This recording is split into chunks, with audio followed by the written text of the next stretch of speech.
Okay. This is very serious and it is straight from the bathroom. Yaani nimetoka bafuni nikasema ninawiwa kumshukuru Mungu kwa ajili yako wewe ambaye kila siku unanisupport. So nachokuomba fumba macho yako, tutasali kwa pamoja, na nitakapokuambia fumbua macho, tafadhali fumbua macho. So nakuomba fumba macho yako tuweze kuomba kwa jina la Baba na la Mwana na la Roho Mtakatifu. Amina. Baba Mungu Mwenyezi, nakushukuru kwa ajili ya mtu huyu ambaye muda huu saa hii ameweza kuketi katika simu yake na kuweza kupokea maombi haya yanayotoka kwangu mimi ambaye ananisupport kwenda kwake. Baba, naomba ukashushe baraka kwake, ukashushe neema ya utukufu katika maisha yake.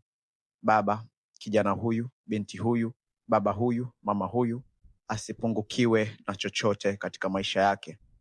Upendo, investment yoyote anayoweka katika kazi zangu, basi Baba ukambariki, ukamtie neema, asipungukiwe na lolote. Baba, nakushukuru kwa ajili ya kipaji kikubwa ulichokiweka ndani yangu.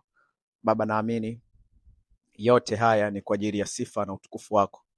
Baba, nikija mbele zako nikikuomba neema na baraka, kipaji changu kikaweze kumbariki huyu ambaye ananifuatilia muda huu. Naomba akaelimike, ikawe sehemu ya yeye kutoka kwenye sehemu moja kwenda sehemu nyingine katika muonekano wake.